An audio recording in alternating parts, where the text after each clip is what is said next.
और महालक्ष्मी सेल्स आपके लिए तैयार है लेटेस्ट कंज्यूमर अप्लायंसेस के साथ। Branded air conditioners, best brands, best offers के साथ आपके लिए अवेलेबल है महालक्ष्मी सेल्स में। एयर कूलर्स जो आपके पूरे घर में ठंडी हवा से आपके दिन को और खुशनुमा बनाए। Single door refrigerator, double door refrigerators, inverter battery, deep freezers, visi cooler, LED televisions, semi and fully automatic washing machines, water purifier, RO plus UV, आटा चक्की, water dispensers, water coolers, mini refrigerators, सभी appliances best brands के best offers के साथ आपके लिए available है Mahalakshmi sales में। क्या ऑर्डर आया है इरिगेशन डिपार्टमेंट का, क्या कहना चाहिए? देखिए, मैं अभी यहाँ पर खड़ी हूँ। ये उल्लास नदी का वो तट है जो रीजेंसी एंटीलिया के यहाँ बना हुआ है। बेसिकली उल्लास रिवर जो है, उल्लास नदी जो है, ये महाराष्ट्र के सबसे सर्वाधिक प्रदूषित नदी की श्रेणी में न होते हुए भी भारत की श्रेणी में। तो आप ये जो मेरे पीछे देख रहे हैं, ये बहुत ही प्राइम और फंडामेंटल ड्यूटी है सभी अथॉरिटीज़ की कि वो अपने नैसर्गिक जल स्रोत जो पानी की नदियाँ हैं उन्हें बचाएं। उल्लास नदी जो है, उल्लास नदी एकमात्र ऐसी नदी है जो पीने का पानी हमें देती है। लेकिन आप ये सब कुछ जो हो रहा है ना, एक ये पॉलिटिकल एम्बिशन है और शो ऑफ है और उसके पीछे छुपा हुआ पैसा है। आप अभी मैं जहां खड़ी हूं, जिस वक्त आप फोटो ले रहे हैं, ये रिवर बेड है। यानी यहाँ पे सिर्फ नदी का किनारा ही खाया हुआ नहीं है, नदी का अंदर जो नदी पात्र पर भी भरनी कर दी गई है। एक ये सपना देखा जा रहा है कि यहाँ पर गणेश घाट बनाया जाएगा, यानी गणेश विसर्जन।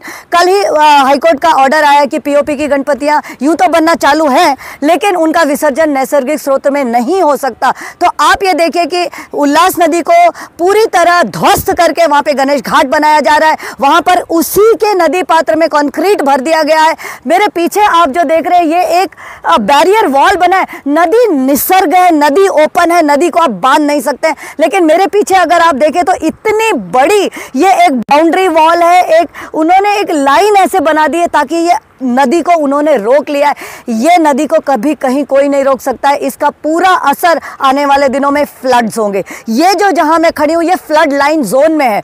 ये टेक्निकली अगर आप बात करें तो नदी को बचाने के लिए इरिगेशन डिपार्टमेंट जिम्मेदार होता है। मुझे दुख के साथ ये कहना पड़ता है कि 1.5 साल में मुझे 2 ऑर्डर्स इरिगेशन डिपार्टमेंट से मिले, लेकिन इरिगेशन डिपार्टमेंट ने अपना पल्ला झाड़ लिया और उन्होंने पूरा का पूरा ठीकरा महानगर पालिका पे डाला। महानगर पालिका की अगर बात करते हैं तो वो प्लानिंग अथॉरिटी है और ये उनका हमेशा बहुत बड़ा जिम्मेदारी होता है कि वो किस तरह अपने नैसर्गिक स्रोत को बचा रहे हैं। लेकिन पूरी तरह जानबूझकर सोने का अगर कोई नाटक करे तो हम कुछ नहीं कर सकते। महानगर पालिका की तेज तर्रार महिला युवा आईएएस अधिकारी अगर कमिश्नर मैडम की इतने मीडिया कवरेजेस के बाद, इतने लेटर्स के बाद भी आंख नहीं खुल रही है, तो ये बहुत ही दयनीय सिचुएशन है। कलेक्टर साहब की अगर मैं बात करूं, एसडीओ, कलेक्टर एंड तहसीलदार, ये वो रेवेन्यू ऑफिसर्स हैं जिनकी ये अगेन ड्यूटी बनती है कि वो किस तरह नदी को संभाले। कहने का मतलब मोटा मोटी कि मुझे पता है, मैं एक लीगल एक्टिविस्ट हूँ कि किस चीज़ की कंप्लेंट कहाँ करनी है। मैंने कलेक्टर को की है, मैंने इरिगेशन डिपार्टमेंट को की है, मैंने ऑफकोर्स महानगर पालिका को की है। लेकिन दुख के साथ ये कहना पड़ता है कि आज मेरे 1.5 साल के मेहनत के बाद पूरा का पूरा सत्यानाश हो गया है, कंक्रीट हो गया।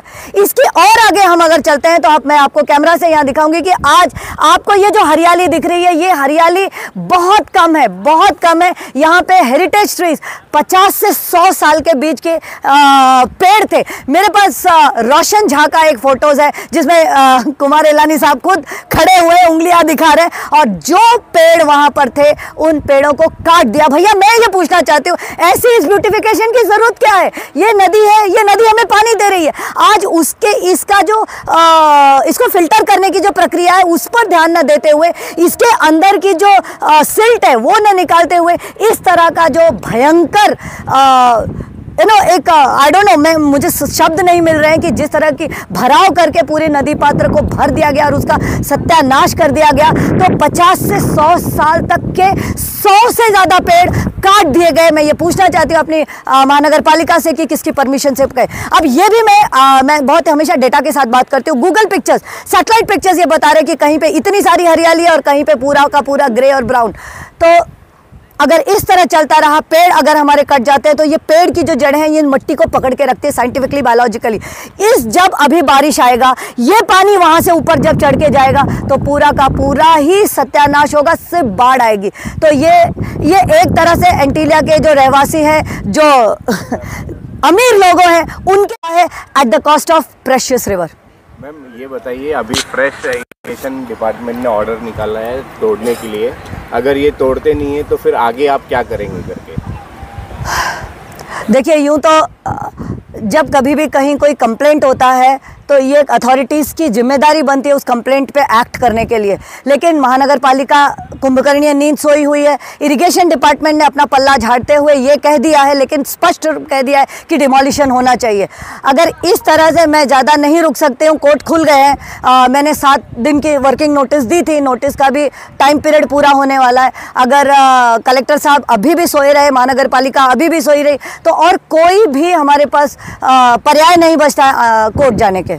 मैडम, इस प्रोजेक्ट को बनने के बाद बाढ़ जैसी परिस्थिति निर्माण हुई तो उसको जवाबदार कौन होगा? इसको इस घाट को बनने के बाद जो भी नुकसान होगा, जो भी बाढ़ आएगी, जान और माल का जो भी नुकसान होगा, ये आप सभी ने देखा होगा कि अभी जब मारलगांव के मेन रोड को आप देखिए तो पूरा का पूरा उस तरफ का मारलगांव डूब जाता है।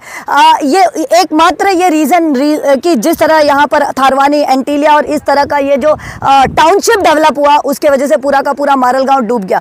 तो ऑफकोर्स इसके अथॉरिटीज़ इसके जिम्मेदार होंगे, जनप्रतिनिधि इसके जिम्मेदार हैं। मैडम, क्या ये प्रोजेक्ट बनने से ये एक चुनावी का लाभ लेने के लिए या चुनावी प्रचार का लाभ लेने के लिए बनाया जा रहा है क्या? देखिए, पॉलिटिशियंस का ना एक और एक मेव ध्येय होता है वोट बैंक।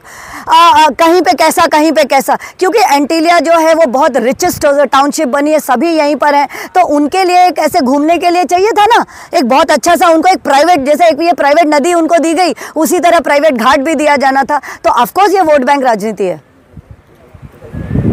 मैडम, पेड़ काटे जा रहे हैं तो इसका ये पेड़ मतलब हरियाली बढ़ाई जा रही है क्या अपराध बढ़ाया जा रहा है? अभी मैंने 5 जून को ये देखा कि हमारे एमएलए साहब, उनके साथ बहुत सारे जन थे, उन्होंने ट्री प्लांटेशन किया, लेकिन यहाँ पर आप जब देखेंगे तो विदेशी पेड़ लगाए गए, यानी देसी पेड़ अपने जो काट कर विदेशी पेड़ लगाए गए। ये विदेशी पेड़ जो होते हैं ये कार्बन डाइऑक्साइड ज़्यादा देते हैं, ऑक्सीजन कम देते हैं। तो ये तो कोई मापदंड नहीं हुआ ना कि आप एक 100 साल का, 80 साल का पेड़ काट देंगे और फिर एक छोटा सा पेड़ लगा के 2 फोटो निकाल देंगे। इसकी कोई तुलना ही नहीं हो सकती, ये सब दिखावा है। अगर पेड़ों से प्यार होता तो ये पेड़ पहले ही नहीं कटते।